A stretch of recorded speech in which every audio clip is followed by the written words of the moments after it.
Hello అండి అందరికీ. ఈరోజు మా నాయనమ్మ స్టైల్లో మునక్కాయ పప్పుచారు ఎలా తయారు చేయాలో చూపిస్తానండి. అప్పట్లో వాళ్ళకి కుక్కర్స్ అవి ఇవి ఏం లేవు కదండి, వాళ్ళు మట్టి కుండలోనే వండుకునే వాళ్ళంట. సో చాలా టేస్టీగా ఉండేదని చెప్పేది.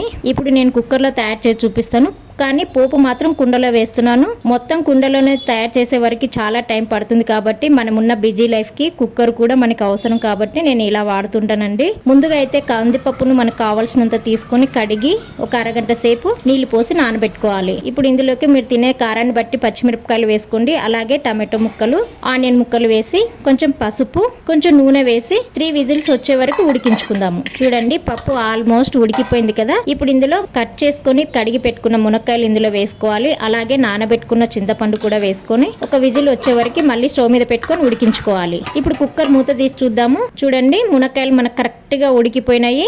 ఇప్పుడు ఈ మునక్కాయల్ని అలాగే పప్పులో ఉండే చారుని సపరేట్ చేసుకుందాము. మునక్కాయలు అలాగే చింతపండు కూడా మనం పప్పుతో పాటే ఉడికిస్తే కందిపప్పు ఉడకదు. ఉడికినా కూడా మనకి మునక్కాయలు అనేది స్మాష్ అయిపోతాయి. సో అందుకని నేను ఇలా ఉడికిస్తాను అనమాట. ఇప్పుడు ఈ పప్పులో తగినంత కల్లుప్పు వేసుకొని పప్పును మెత్తగా మెదుపుకోవాలి.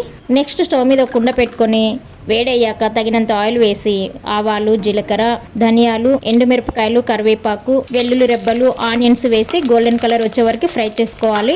లాస్ట్ లో కొంచెం ఇంగువ, కొత్తిమీర వేసుకొని ఇందాక మనం మెదుపుకున్న మునక్కాయ పప్పుచారుని ఇందులో వేసుకొని కలుపుకొని వేడి వేడి అన్నంలోకి ఈ మునక్కాయ పప్పుచారు వేసుకొని తింటే సూపర్ గా ఉంటుంది. మళ్ళీ మళ్ళీ తినాలి అనిపించేలా ఉంటుంది. కావాలంటే మీరు కూడా ఒకసారి ట్రై చేసి చూడండి.